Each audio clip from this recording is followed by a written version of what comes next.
Imagínate una escena medieval solemne. El nuevo papa, vestido con sus ornamentos sagrados, montado en un caballo blanco, bendice con gesto paternal a la multitud congregada en una procesión majestuosa a su alrededor.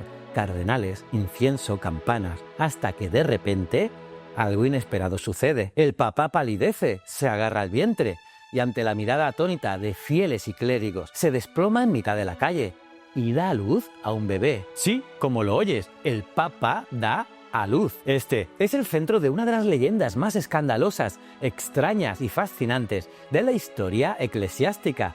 La historia de la papisa Juana, una mujer que según el mito llegó a lo más alto del poder pontificio disfrazada de hombre. Y no solo eso, sino que gobernó la iglesia durante años, hasta que, como en las mejores tragedias griegas, el embarazo la delató públicamente. Pero la cosa no queda ahí, porque esta historia continúa con sillas con agujeros, rituales genitales en latín, bustos que aparecen y desaparecen misteriosamente en catedrales y calles por donde los papas no pasaban por si acaso. Y claro, la pregunta inevitable: ¿fue real todo esto? ¿O estamos ante una fábula que se les fue de las manos a los cronistas medievales? Soy JJ Priego, esto es Historias de la Historia.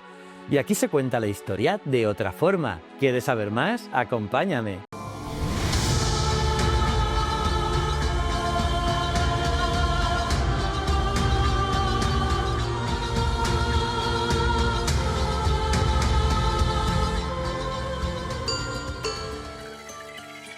La leyenda de la papisa Juana comienza como toda buena historia medieval, con múltiples versiones contradictorias y un halo de misterio. La más difundida nos sitúa en el siglo IX, concretamente entre los pontificados de León IV y Benedicto III. En ese periodo hay un lapso extraño en las crónicas, unos 2 años sin papa claramente identificado, y es ahí donde algunos autores insertan a Juan VIII, el Anglicus, que más tarde sería descubierto como Juana. Según estas versiones, Juana nació en Ingelheim, cerca de Maguncia, en el actual territorio alemán, aunque otras fuentes afirman que era inglesa. El nombre varía también: Gilberta, Agnes, Johanna Anglicus, pero lo que sí es común es que era increíblemente inteligente. En una época en la que a las mujeres no se les permitía ni leer ni mucho menos enseñar, Juana tenía una obsesión: el conocimiento.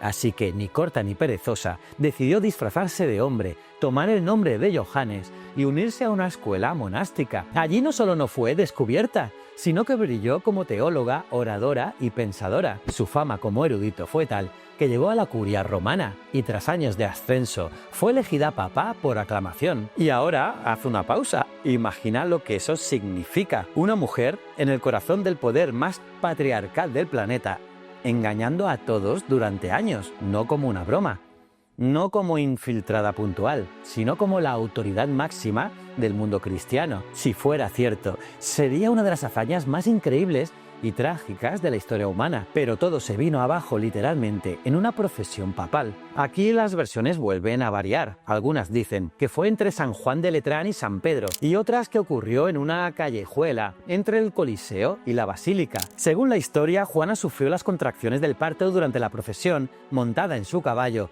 rodeada por clérigos, fieles y soldados, y en un momento dado no pudo más, se retorció de dolor y ante la mirada de todos dio a luz, allí, en medio del espectáculo más solemne de la iglesia. La multitud, horrorizada por el escándalo y el engaño, reaccionó de inmediato. Algunas versiones cuentan que fue apedreada hasta la muerte en el acto. Otras afirman que fue llevada a un monasterio donde murió poco después. Y las más suaves aseguran que fue destituida y borrada de los registros. Porque claro, la iglesia no podía permitir que semejante episodio quedara registrado oficialmente. Así que, según la leyenda, no solo eliminaron toda mención a Juana de las listas papales, sino que tomaron medidas preventivas para que jamás volviera a pasar algo parecido. Y aquí empieza la parte más surrealista del mito. Para asegurarse de que ningún impostor o mujer se colara de nuevo en el trono de San Pedro, se instituyó un nuevo ritual, ¿sí? Verificar los testículos del Papa.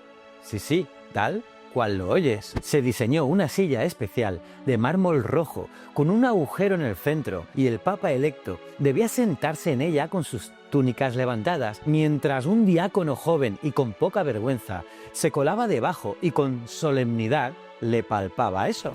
los huevecillos. Y si todo estaba en su sitio, el diácono exclamaba la mítica frase: Dios habet et bene pendentes, es decir, tiene dos y cuelgan correctamente. Flipa, ¿eh? Una mezcla entre Protocolo Vaticano y sketch de Monty Python. Pero aquí es donde la cosa se pone interesante, porque esas sillas existen, sí, y no una, sino al menos 2 ejemplares reales, tallados en mármol rojo con forma de trono y un orificio circular en el centro, que están expuestas hoy en museos del Vaticano y del Laterano. No es ficción, pero ¿fueron usadas realmente para este propósito? ¿O tienen una función simbólica, litúrgica o incluso sanitaria? Pues bien, los historiadores están divididos. La mayoría rechaza la literalidad del ritual. No hay ningún documento oficial vaticano que mencione semejante ceremonia, y en el ambiente clerical medieval, donde todo se anotaba y ritualizaba hasta el extremo, eso llama la atención. Un gesto tan peculiar, tan escandaloso, no pudo pasar desapercibido por siglos, sin dejar rastro en los archivos pontificios, salvo, claro, que nunca ocurriera. Entonces, ¿de dónde sale toda esta historia? Pues la versión más antigua aparece en la Crónica Universalis Metensis, escrita por Jan de Mallí hacia el año 1250. En ella se menciona de forma escueta que una mujer había ocupado el trono papal disfrazada de hombre y fue descubierta al dar a luz durante una procesión. No da muchos detalles, pero sí introduce la semilla del mito. Poco después, Martín de Opava, también conocido como Martín el Polaco, incluiría la leyenda en su famosa crónica Chronicon Pontificum et Imperatorum. Y aquí es donde la historia gana popularidad en toda Europa. Su crónica fue copiada, traducida y leída durante siglos, y con ella el escándalo de la papisa Juana se convirtió en una especie de verdad popular, aceptada incluso dentro del propio mundo cristiano, hasta el siglo XVI. Pero volvamos a las sillas, que molan.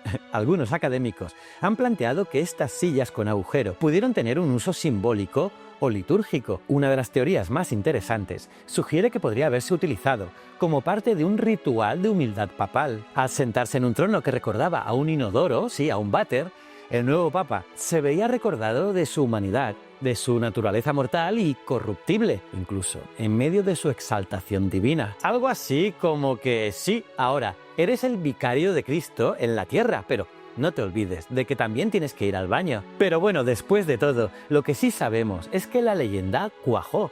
Ya ves si cuajó.